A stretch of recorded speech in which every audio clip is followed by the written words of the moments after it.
क्या पता कोई भैया आए थे, मुझे पता भी नहीं चला, चलने दिया और चुपके से वीडियो बना ली। मोनालिसा एक बात बताइए, पढ़ाई करती है? नहीं।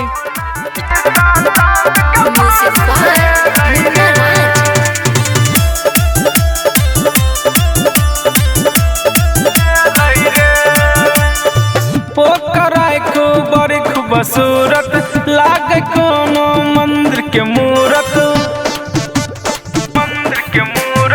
पोखराय बड़ी खूबसूरत लागे कोनो मंदिर के मूरत। बेचे माला भेल हाला छेले बहुते गरीब रे। कुंभ मेला में स्वर्ग के परी आए उतर गेलै रे, मोनालिसा चांद के पास से लै रे।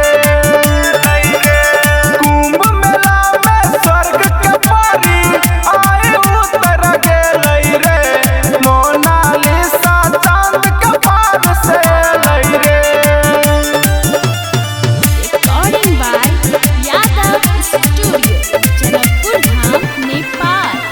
मोनालिसा चांद के पास से लै रे। दुनिया भर में खाली करे चल छई चर्चा रे, टीवी न्यूज पेपर में एकर छप गेलै प्रचार रे, छप गेलै प्रचार रे। दुनिया भर में खाली करे चल छई चर्चा रे, टीवी न्यूज पेपर में एकर छप गेलै प्रचार रे। बेचे माला भेल हाला छेले बहुते गरीब रे। कुंभ मेला में स्वर्ग के परी आए उतर गेलै रे, मोनालिसा चांद के पास से लै रे। कुंभ मेला में स्वर्ग के परी आए उतर गेलै रे, मोनालिसा चांद के पास से लै रे। Recording by Yadav Studio, Janakpur Dham, Nepal. Monalisa चांद के पास से लै रे।